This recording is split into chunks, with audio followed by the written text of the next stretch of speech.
नमस्कार दोस्तों, बहुत बहुत स्वागत है आप सभी का एक बार फिर से।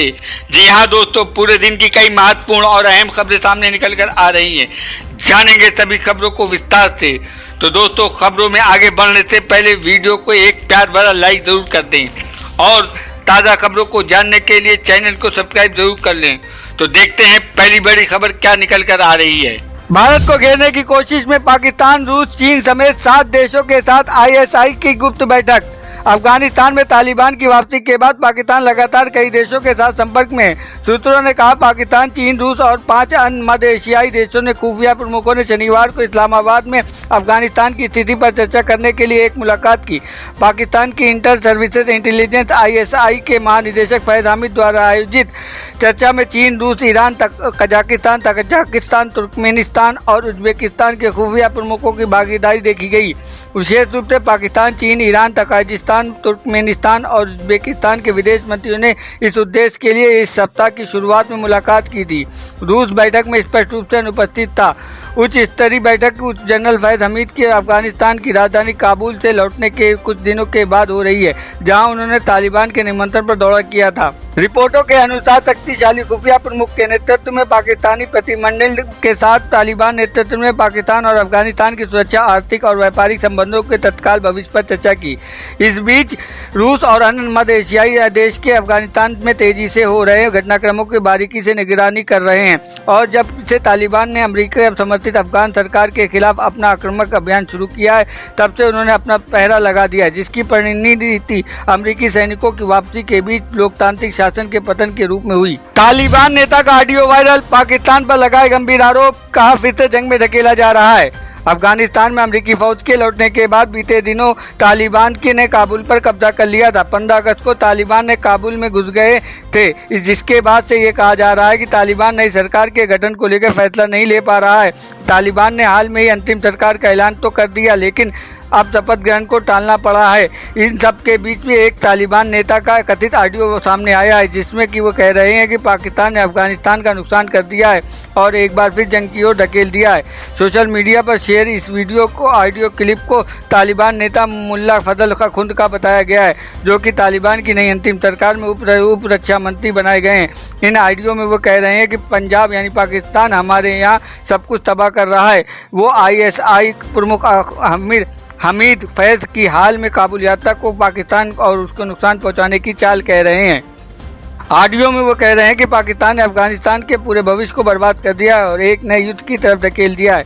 ये वायरल ऑडियो अफगान पत्रकार नतीब मलिक ज़ादा ने शेयर किया है। इस ऑडियो को लेकर हालांकि वन इंडिया की कोई पुष्टि नहीं कर रहा है। अगली बड़ी खबर गुजरात से आ रही है। विजय रूपाणी ने दिया मुख्यमंत्री पद से इस्तीफा, नए CM के नामों को लेकर अटकलें तेज। गुजरात के मुख्यमंत्री विजय रूपाणी ने शनिवार को राज्यपाल आचार्य देवव्रत को अपना इस्तीफा सौंप दिया है। गांधीनगर में एक बैठक के बाद गुजरात की राजनीतिक में बड़ा उलटफेर देखने को मिला है। बताया जा रहा है कि राज्य में आगामी चुनाव से पहले भारतीय जनता पार्टी CM का चेहरा बदलने के मूड में थे। गुजरात के नए मुख्यमंत्री के नामों को लेकर अटकलें तेज हो गई हैं। वहीं इस्तीफा देने के बाद विजय रूपाणी ने प्रधानमंत्री नरेंद्र मोदी को धन्यवाद कहा है। उन्होंने ये भी कहा है कि पार्टी की तरफ से जो भी जिम्मेदारी दी जाएगी उसे निभाएंगे। ऐसा भी कहा जा रहा है कि विजय रूपाणी और पार्टी संगठन के बीच बीते दिनों से मतभेद चल रहा है। बीजेपी प्रदेश अध्यक्ष CR पाटिल की विजय रूपाणी से अनबन की खबरें भी सामने आई थी। रूपाणी के मुख्यमंत्री पद से इस्तीफा देने के बाद अब गुजरात के नए CM की रेस में नितिन पटेल समेत सबसे आगे चल रहे हैं। जब पूर्व CM और उत्तर प्रदेश की वर्तमान राज्यपाल आनंदीबेन ने इस्तीफा दिया था, तो उस समय भी माना जा रहा था कि नितिन पटेल गुजरात के नए CM होंगे। उत्तराखंड में बीजेपी सरकार पर हरीश रावत का कड़ा प्रहार, राज्यपाल के इस्तीफे के पीछे बताई बड़ी वजह। उत्तराखंड में चुनावी साल में भ्रष्टाचार को लेकर सत्ता पक्ष और विपक्ष आमने सामने है, लेकिन इस बार मामला राजभवन तक पहुंच गया है। बेबी रानी मौर्य के राज्यपाल पद से इस्तीफा देने के बाद कांग्रेस ने पूरे प्रकरण को मुक्ति विश्वविद्यालय में भर्ती के घोटाले से जोड़ दिया है। पूर्व CM हरीश रावत ने इस पूरे प्रकरण की जांच कराने की मांग की है। हरीश रावत ने आरोप लगाया कि मुक्ति विश्वविद्यालय में भर्तियों के घोटाले हुआ है।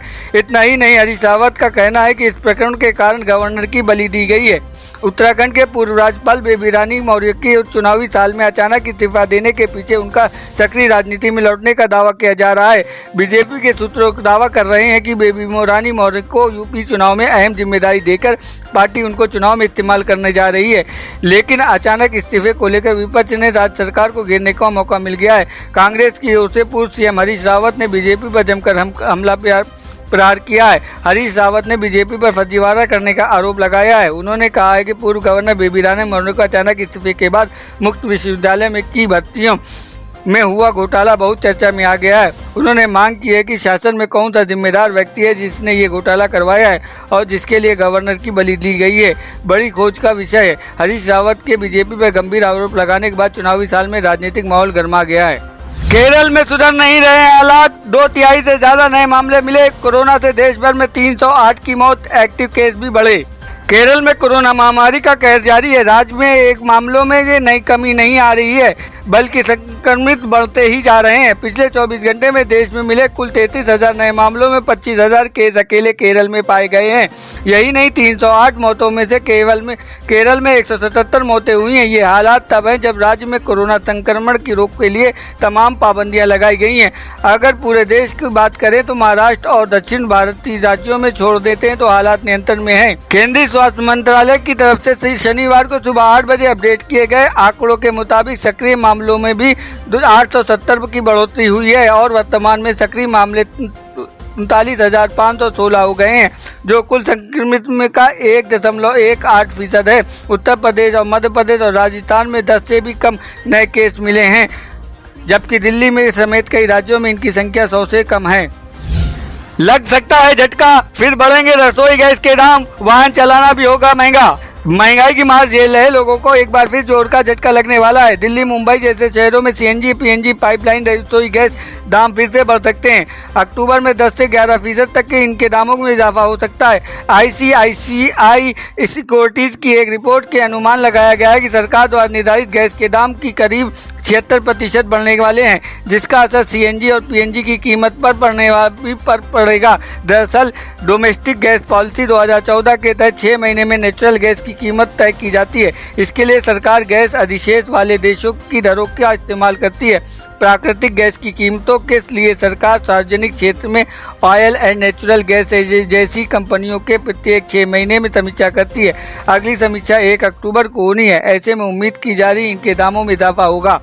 दिल्ली में बरसात ने तोड़ा 121 साल का रिकॉर्ड, संडे को भी होगी आफत की बारिश। दिल्ली में शनिवार को भारी बरसात ने 121 साल का रिकॉर्ड तोड़ दिया है।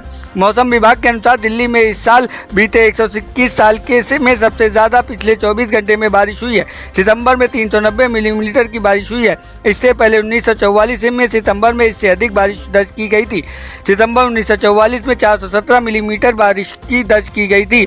पिछले साल 4 महीने में दिल्ली में 1139 मिलीमीटर बारिश हुई है, जो पिछले 46 साल के दूसरी सर्वाधिक है। भारतीय मौसम विभाग के वैज्ञानिक R.K.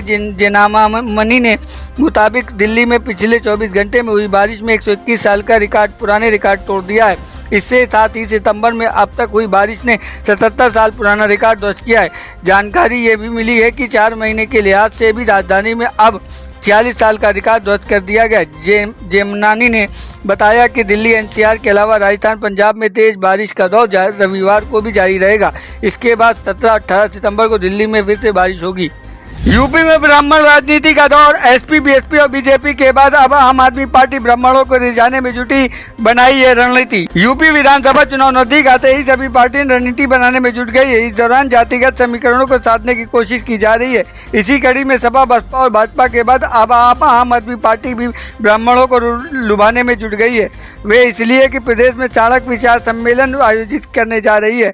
राज्यसभा सदस्य और आपके यूपी प्रभारी संजय सिंह ने ये इसकी जानकारी दी। आम आदमी पार्टी ने ब्राह्मणों को रिझाने के लिए हाईकोर्ट के अधिवक्ता और पीसीएस संघ के प्रदेश अध्यक्ष रहे हरिशंकर पांडे को प्रबुद्ध प्रकोष्ठ का प्रदेश अध्यक्ष बनाया है। उनके नेतृत्व में 3 अक्टूबर को लखनऊ से चाणक्य विचार सम्मेलन की शुरुआत होगी। ये सम्मेलन लखनऊ से शुरू होकर वाराणसी, प्रयागराज, मेरठ, गाजियाबाद, कानपुर, गोरखपुर, आगरा समेत तमाम जनपदों में आयोजित किया जाएगा। तालिबान को लेकर फिलहाल जावेद अख्तर का बयान, बोले ये देखना बड़े शर्म की बात। मशहूर पटकथा लेखक और शायर जावेद अख्तर की ओर से तालिबान के तौर तरीकों को लगातार कड़ी आलोचना की जा रही है। एक बार फिर उन्होंने कहा कि बेहद आपत्तिजनक बयान तालिबान की ओर से औरतों को लेकर दिए जा रहे हैं। इसके बावजूद खुद को सब कहने वाले देश उनके साथ खड़े हो रहे हैं। ये देखना अपने आप में दुनिया भर के लिए एक शर्म की बात है। जावेद अख्तर ने तालिबान प्रवक्ता के उस बयान की आलोचना की है जिसमें उन्होंने कहा है कि महिलाएं बच्चे पैदा करने के लिए होती हैं, न मंत्री बनने के लिए। जावेद अख्तर ने ट्वीट कर लिखा है कि तालिबान का खुले तौर पर कहता है कि महिलाएं मंत्री बनने के लिए नहीं होती, उनका काम घर पर का रहना और बच्चे पैदा करना है। इस रुख के बावजूद दुनिया में खुद को सब और लोकतांत्रिक कहने वाले देश तालिबान के साथ हाथ मिलाने में होड़ कर रहे हैं। ये बहुत शर्म की बात है। AIMIM के पूर्व मुखिया असदुद्दीन ओवैसी की मुश्किलें लगातार बढ़ती हुई नजर आ रही हैं। बीते दिन उनके खिलाफ बाराबंकी में एक कार्यक्रम में कोविड-19 दिशा निर्देशों का उल्लंघन, सांप्रदायिक सौहार्द बिगाड़ने और PM नरेंद्र मोदी और CM योगी आदित्यनाथ पर अभद्र टिप्पणी करने को लेकर मामला दर्ज हुआ था। ऐसे में एक बार फिर से उनकी कार्यक्रम राष्ट्रीय ध्वज का अपमान करने को लेकर एक मामला दर्ज करवाया गया है। ओवैसी के खिलाफ मामला दर्ज होने के बाद सोशल मीडिया पर एक और फोटो जमकर वायरल हो रही, जिसमें राष्ट्रीय ध्वज एक खंभे पर लिपटा हुआ था और उसके पास में ओवैसी जनता को संबोधित कर रहे थे। जिसके बाद पुलिस ने राष्ट्रीय गौरव अपमान निवारण अधिनियम 1971 की धारा 2 के तहत मामला दर्ज कर लिया है। आपको बता दें कि राष्ट्रीय गौरव अपमान निवारण अधिनियम की धारा 2 के तहत दोषी पाए जाने पर 3 साल की कारावास का प्राविधान है। दिल्ली सरकार का बड़ा कदम, देश भर के युवाओं को मिलेगी कौशल के क्षेत्र में ट्रेनिंग। दिल्ली सरकार कौशल के क्षेत्र में देश का नाम रोशन करने के लिए देश भर के युवाओं को प्रशिक्षण देगी। इसके तहत युवाओं को बेहतर प्रदर्शन करने के लिए प्रशिक्षण देने के साथ उनके संसाधन भी उपलब्ध कराए जाएंगे। ये जानकारी उप मुख्यमंत्री मनीष सिसोदिया ने शुक्रवार को इंडिया इंटरनेशनल सेंटर में आयोजित दिल्ली राज्य उद्यमिता प्रतियोगिता 2021 के विद्यार्थियों को पुरस्कृत कर सम्मान समारोह में दी। सिसोदिया ने कहा कि विश्व स्तर पर होने वाली उद्यमिता प्रतियोगिता में दिल्ली के विद्यार्थी देश का नाम रोशन कर सकें, ये सपना उन्होंने 5 साल पहले देखा था। पिछले 5 सालों में इस विचार पर काम करने के बाद दिल्ली कौशल उद्यमिता विश्वविद्यालय की स्थापना किया गया है। सिसोदिया ने कहा कि शंघाई 2022 में होने वाले अंतर्राष्ट्रीय कौशल प्रतियोगिता में देश का नाम रोशन हो सके, इसके लिए दिल्ली सरकार ने न सिर्फ विद्यार्थियों को प्रशिक्षण देगी बल्कि क्षेत्रीय, राष्ट्रीय और अंतर्राष्ट्रीय स्तर तक के लिए देश भर के युवाओं को दिल्ली सरकार प्रशिक्षण मुहैया कराएगी। यूपी SSSB ने 24,000 से अधिक पदों पर निकाली भर्ती, स्कूल टीचर और मैनेजमेंट स्टाफ के लिए करें आवेदन।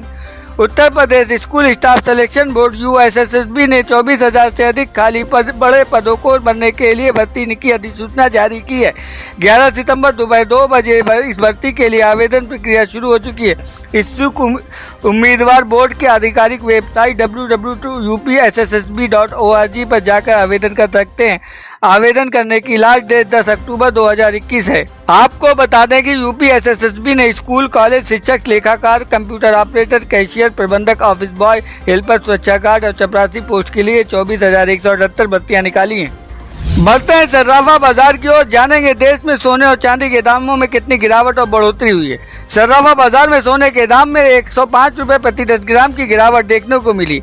आज सोने का दाम 47,150 रुपये प्रति 10 ग्राम रहा। वहीं चांदी की कीमत में 215 रुपये प्रति किलोग्राम की गिरावट देखने को मिली। इससे चांदी की कीमत 64,215 रुपये किलोग्राम पर रही। बढ़ते हैं मौसम की जानकारी की ओर, जानेंगे देश और राज्य के ताजा मौसम का हाल। अगले 3 दिनों तक दक्षिण पूर्वी राजस्थान और पूर्वी गुजरात पर एक चक्रवाती हवाओं का क्षेत्र बन रहा है। इसके अलावा पश्चिमी तटवर्ती हवाएं जो साथ में काम करती हैं मुख्य रूप से उत्तरी कोंकण तट पर बनी हुई है, जिससे वर्षा होने की संभावना है। बंगाल की खाड़ी के भीतरी भाग में एक दबाव अपनी वर्तमान ताकत को बनाए रखे हुए उत्तर पश्चिम की ओर से बढ़ने वाली संभावना है। ये सोमवार सुबह पूर्वोत्तर उड़ीसा और पश्चिम बंगाल दक्षिण पश्चिमी हिस्सों के बीच तटीय क्षेत्र में पहुंचेगा। तो दोस्तों ये थी अब तक की सभी बड़ी खबरों की अपडेट। टुडे ब्रेकिंग न्यूज और लेटेस्ट खबरों को देखने के लिए हमारे चैनल को सब्सक्राइब जरूर कर लें, वीडियो की लाइक और शेयर जरूर कर दें अपने दोस्तों और रिलेटिव के साथ। तो दोस्तों आपसे फिर मिलेंगे काम की खबरों और सरकारी योजनाओं की एक नए और वीडियो के साथ। तब तक के लिए धन्यवाद।